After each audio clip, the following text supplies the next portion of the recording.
C'est un homme de radio, bien sûr. C'est un homme de scène. C'est un homme de télévision aussi. François Pirette. T'as la tête de l'autre, là. Tu ressembles à l'autre de la TV, là. Connu, tu sais, on connaît, hein. Je m'appelle François, déjà. Hé, t'es François Pirette!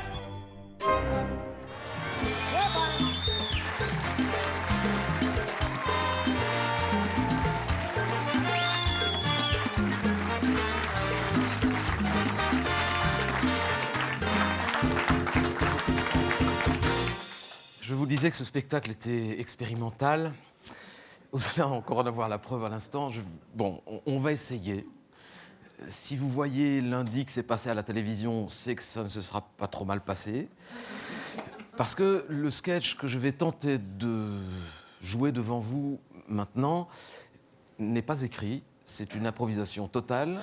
Pour preuve, il m'a été inspiré par les journaux de ce matin que j'ai lus tout à l'heure dans ma loge vers 14h. Et ces journaux reprenaient à peu près tous une magnifique déclaration de paix de M. Bardewever à la veille de la reprise des négociations. Vous l'avez vu comme moi, peut-être bien, où M. Bardewever a déclaré tout de go que la NVA prépare le 21e siècle, alors que la Wallonie et le Parti socialiste préparent le... Je ne l'invente donc pas, vous l'avez vu comme moi aujourd'hui. Preuve que je n'ai pas eu le temps d'écrire ce sketch, c'est qu'on l'a appris aujourd'hui matin. Si Monsieur De Wever me regarde en ce moment, c'est que franchement les autres chaînes sont en panne, hein, parce que... Je tiens à lui indiquer que si la NVA a pour programme de préparer le 21e siècle, c'est qu'il est grand temps, parce que ça fait quand même bientôt 12 ans qu'on y est.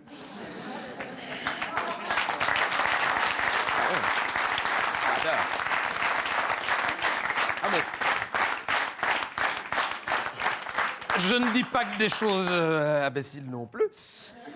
Je vais donc, devant vous, tenter de jouer un sketch qui pourrait être une vision de ce que serait la Belgique de la NVA du 22e siècle, ce qui est quand même beaucoup plus fort que le programme de M. De Wever, sans filer un sketch d'anticipation.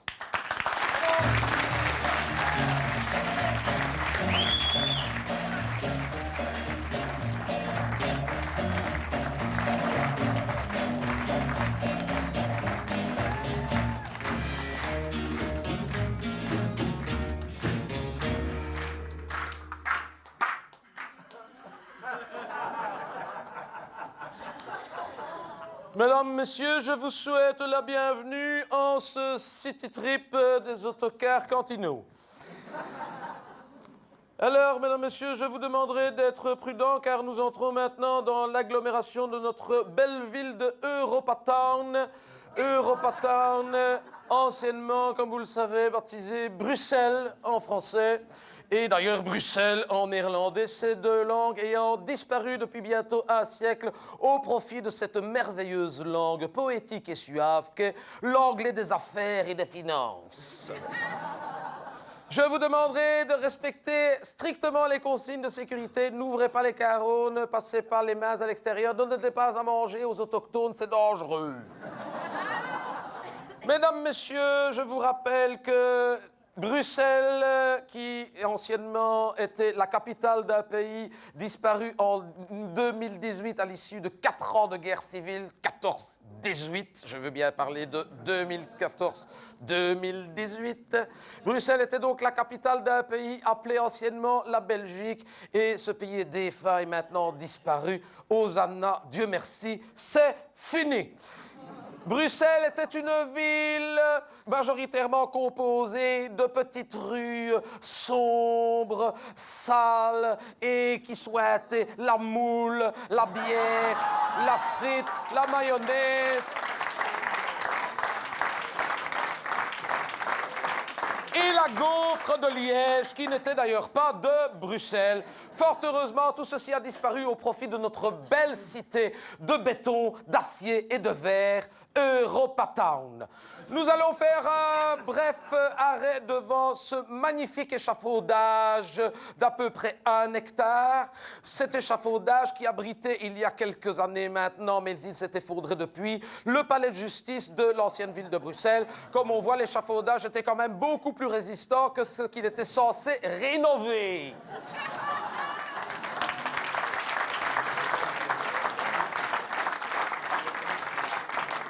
Nous allons maintenant nous diriger vers l'ancienne rue Royale et ce magnifique monument oblong et phallique, anciennement appelé colonne du Congrès, est aujourd'hui la colonne du concombre. Colonne du concombre, au pied de laquelle brûle jour et nuit la flamme de la bactérie inconnue. Bactérie inconnue qui a fait beaucoup plus de morts dans les rangs allemands en temps de paix que le soldat inconnu en temps de guerre.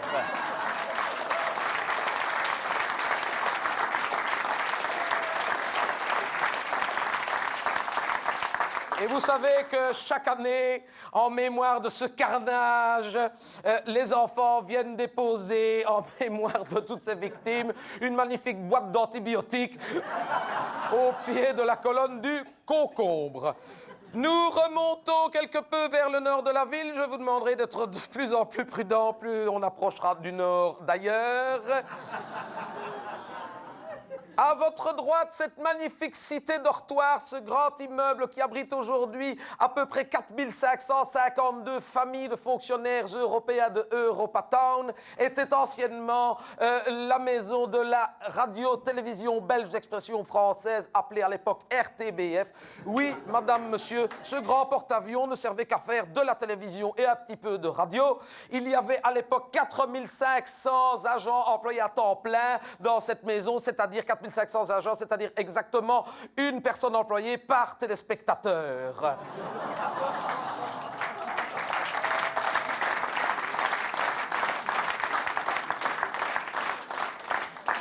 À l'arrière de l'ancienne RTBF, ce que vous voyez, cette espèce de serre à tomates ou d'abri de jardin, était la maison de RTL TVI, sa voisine. Nous nous orientons maintenant vers une zone à risque. Je vous demanderai de bien fermer les portières, de relever les carreaux, de ne jamais plus passer vos doigts par la fenêtre, car nous entrons dans la partie anciennement flamande de la ville, autrement dit la partie nord d'Europatown. Comme vous le savez, ces gens avaient souhaité se replier sur eux-mêmes et ne vivre qu'entre eux. Entre-temps, évidemment, sur plusieurs générations, ils se sont reproduits eux-mêmes. Voilà ce que ça donne.